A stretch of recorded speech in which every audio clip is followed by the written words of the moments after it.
E se você pudesse fazer jazz sem precisar tocar nenhum instrumento? Eu conheço uma pessoa que descobriu uma forma de fazer jazz usando só papel e caneta. No caso, eu vivo com essa pessoa. Aproveitando essa proximidade e convivência, eu conversei com o Marcos Felipe, que é designer e vem do mundo digital, mas acho melhor deixar ele mesmo explicar o que ele faz. Eu coloco coisas na internet, basicamente. Desde que eu vi a internet a primeira vez, eu queria colocar coisas lá dentro. Ou seja, ele está acostumado a viver nessa transição de mundos, né? Do real, do digital. Como eu contei no primeiro episódio desse podcast, eu tenho uma investigação para tentar entender como se traduz as conversas que são da dimensão sonora, né? E por isso são muito ricas e muito tridimensionais, para a dimensão escrita, do 3D para o 2D. E ele tem uma exploração parecida.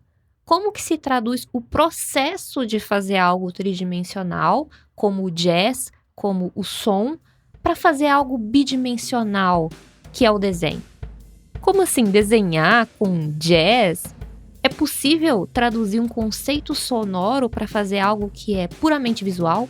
Como o jazz pode te ajudar a desenvolver o seu próprio estilo no desenho? E como que o Marcos chegou nesse insight? Será que tem a ver com o fato dele ter visto o filme Whiplash vezes demais?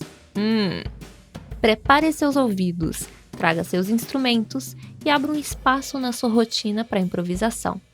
Eu sou a Aline Valek e você está ouvindo Bobagens Imperdíveis. Episódio de hoje: desenhista do jazz.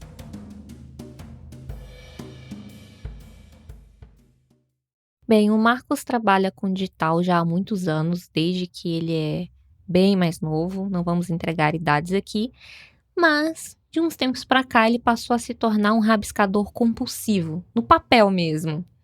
E ele preencheu cadernos e mais cadernos com desenho, parece até uma obsessão. E são tantos cadernos que uma vez a gente passou numa loja, eu estava comprando materiais, compro muito papel, né? E aí eu passo por um dos corredores e ele tá pegando uma caixa enorme, né? Uma caixa organizadora enorme. Eu falei, pra que essa caixa desse tamanho? Ele falou, pra colocar meus cadernos, já não estão cabendo na caixa atual. Eu abri essa caixa enorme, né, que trouxemos para casa e contei os cadernos. São 33 cadernos, pequenos, grandes e todos preenchidos com centenas de desenhos. Quem vê essa produção volumosa não sabe a dificuldade que o Marcos teve um dia de colocar qualquer coisa no papel. Eu tinha muito receio de desenhar no papel. Sempre era uma coisa muito definitiva, assim, sabe? E eu via muito o desenho como... precisa ser aquele desenho técnico, né? Aquela coisa, desenho de anatomia, sabe? Só que eu não conseguia fazer aquilo no meio da página, sabe? Aí eu usava os cantos da página pra fazer pequenos desenhos, assim. Então eram desenhos mais descompromissados, assim, né? Menos pretensiosos. Quando que a gente vai desenvolver o estilo, né? Não é...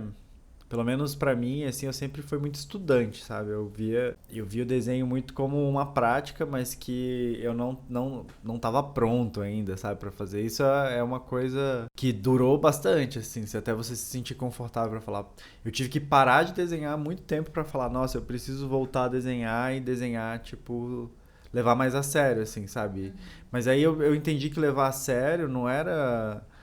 a qualidade do desenho. É, na verdade, o quanto que você consegue colocar isso dentro da sua rotina, sabe? Eu acho que eu assisti alguma coisa, não sei se era do Picasso, alguma coisa assim, que tava falando sobre esse modo de desenho, que é você desenhar com uma linha contínua, né? E aí, assim, é interessante você ver até onde você consegue ir, sabe? Com uma linha sem tirar a linha do papel. E aí eu vi isso e eu fiquei brincando, né? A gente usa muito post-it no trabalho, então... eu comecei a pegar e ficar brincando, desenhando isso assim no papel e ver o que acontecia. Eu comprei um caderno numa viagem e 3 canetas. E aí eu me comprometi a preencher, a gastar aquela caneta inteira nesse caderno que eu comprei, sabe? E aí a qualidade técnica não importa mais, é mais sobre o tempo, a repetição, né? E aí é, foi uma libertação grande. Então ele tinha um caderno, o desafio de preencher o caderno e uma técnica simples. Entre os vários desenhos que ele experimentou, ele começou a fazer desenhos de rostos, feitos com uma linha só, bem simples. E aí por isso que viraram máscaras também, porque era um desenho que não dava pra contar histórias, assim, não eram exatamente personagens, né? Eles não eram desse mundo, assim, eles não tinham corpo, pouca expressão, ou uma expressão diferente. E aí por isso que isso evoluiu para uma coisa mais estática, que são máscaras. Que é esse um online drawing, que é um rostinho ali, e aí dá pra fazer o rostinho feliz, o rostinho triste. Eu geralmente faço triste, não sei porquê. Mas eu faço eles com um sorriso negativo. Depois de desenhar essas máscaras por bastante tempo, testando muitas variações desse mesmo desenho, o Marcos começou a olhar para o processo. E foi aí que ele começou a desenvolver o conceito que ele chamou de Visual Jazz.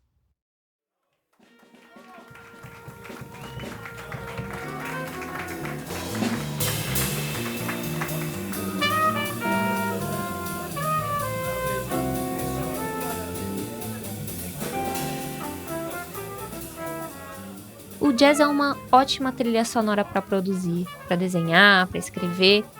O som até parece que ajuda a gente a entrar no estado de flow, de concentração total. Mas não era bem isso que o Marcos tinha em mente quando começou a pensar em visual jazz. Eu trabalhava com um cara, o Tim, que ele curtia bastante jazz. Eu gosto de jazz, assim, mas eu não sou especialista, não sei dados, assim, né, muito precisos sobre o jazz. Mas eu gosto muito do som e escuto no dia a dia e entendo, assim, um pouco. É, e uma coisa que sempre me chama a atenção no jazz é como que você tem essa técnica que é super rebuscada, você tem uma técnica avançada, mas que ela flerta com a improvisação. Então, assim, você tem essa coisa super técnica, super rígida, mas que em um momento ela vira uma apropriação tão profunda da técnica que ela passa a ser dominada e ser criado um estilo do músico, né? E o Tim, ele tinha essa história de que a gente precisava colocar mais jazz no nosso dia a dia, assim, é uma coisa que eu levei pra vida, assim, eu falo pra todo mundo, assim, tipo, não, a gente precisa colocar mais jazz nisso. E aí tenho uma outra história também do Miles Davis que ele fez naquele disco Kind of Blue, ele fez inovou a forma como se fazia jazz na época, né? Ele colocou construiu uma espécie de um framework para os músicos, né? Então eles colocavam eles tinham as escalas que eles tinham que tocar, mas eles poderiam tocar isso da forma que eles quisessem. Então, enfim, é o estilo que eles estavam estudando nesse disco. E isso dá uma liberdade gigante pro músico que tá ali colocar o que ele tá sentindo na música, sabe? E isso meio que é, fez esse álbum ser super poderoso, assim. O visual jazz é esse frame para um processo de elaborar artefatos visuais, né? Desenhos, fotografias, pinturas, esculturas, é uma forma de fazer. E como um frame, ele pode ser replicado, né? Você pode replicar ele também. E os fundamentos do visual jazz, para quem quiser seguir, são bem simples. Eu tô escrevendo a receita de como fazer isso, que acho que pode ajudar a ficar mais claro, que é basicamente isso. Passo um, você escolhe seleciona o que é que você quer repetir, então tem que ser uma coisa simples, fácil de você reproduzir e que você consiga fazer uma quantidade absurda. 2, você desenha, então, isso, você reproduz isso. 3, você observa, entende quais são as relações que existem, o que está repetindo, onde é que tem espaço para você tirar coisas, para deixar mais simples ainda, quais os paralelos que estão se formando, sabe? E aumentar o seu entendimento daquilo à medida que você vai repetindo esses passos e repetindo esse processo de repetir e observar, repetir e observar. Essa é uma luta que eu vejo em várias pessoas que desenham, assim, todo mundo de alguma forma desenha, mas tipo as pessoas não assumem o estilo que elas têm e tem uma dificuldade de visualizar o estilo que ela está criando, sabe? Então, é, esse conceito é uma ideia também de ajudar as pessoas a encontrar o estilo delas. Hein? E as repetições, elas revelam não só o estilo da pessoa, e foi o que ele foi percebendo, elas revelam também outras possibilidades para aquela ideia, para aquele traço. Então, o que ele começou a fazer no papel com as máscaras, depois ele passou para as telas de pintura, ele começou a pintar com essa ideia das máscaras feitas com um traço só, e foi explorando outras plataformas também. E depois eu fui levando isso para outras plataformas, levei para o metal e comecei a fazer com arame, assim, enrolado. E eu gostei muito mais do aspecto quando ele tá no mundo tridimensional, assim, sabe? Então, esse teve essa transição, assim, né? Do papel. No papel funciona muito bem. Aí eu fiz o adesivo também, o adesivo funcionou muito bem. É, Só que também cansou um pouco, eu já cansei um pouco desse desenho no adesivo. É porque você viu muitas vezes. E eu tenho muitos também, eu tenho essa loucura de fazer um monte.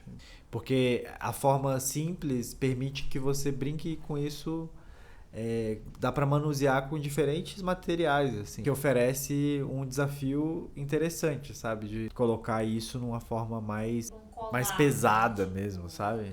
Ou isso também. Como colar ou como uma massa de pretzel. Pois é, dá pra ir pra culinária também.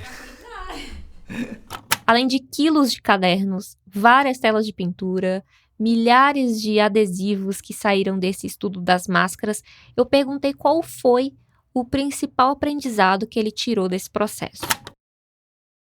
Não levar muito a sério, assim, sabe? A gente fica nessa coisa de, qual que é o meu estilo e tal, mas na real a gente tem vários estilos, a gente pode explorar várias coisas. Isso foi só um estudo, tipo, de uma coisa que eu dediquei pouco tempo até pra isso, se pensar, sabe?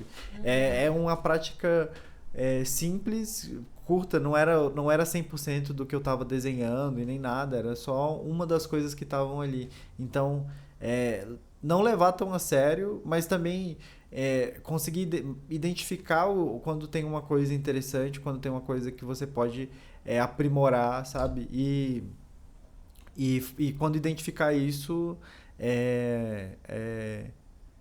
acreditar e ir reproduzindo, sabe? Então essa para mim foi o aprendizado, assim, de ter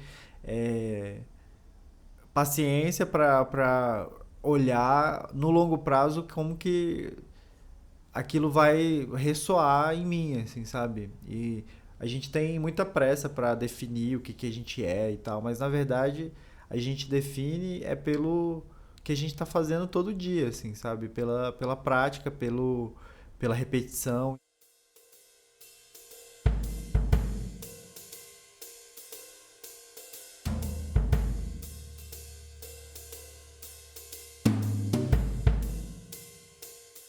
O jazz é como um idioma. Ele tem suas regras e uma estrutura muito sofisticada, mas também com espaços para brincar, para inventar.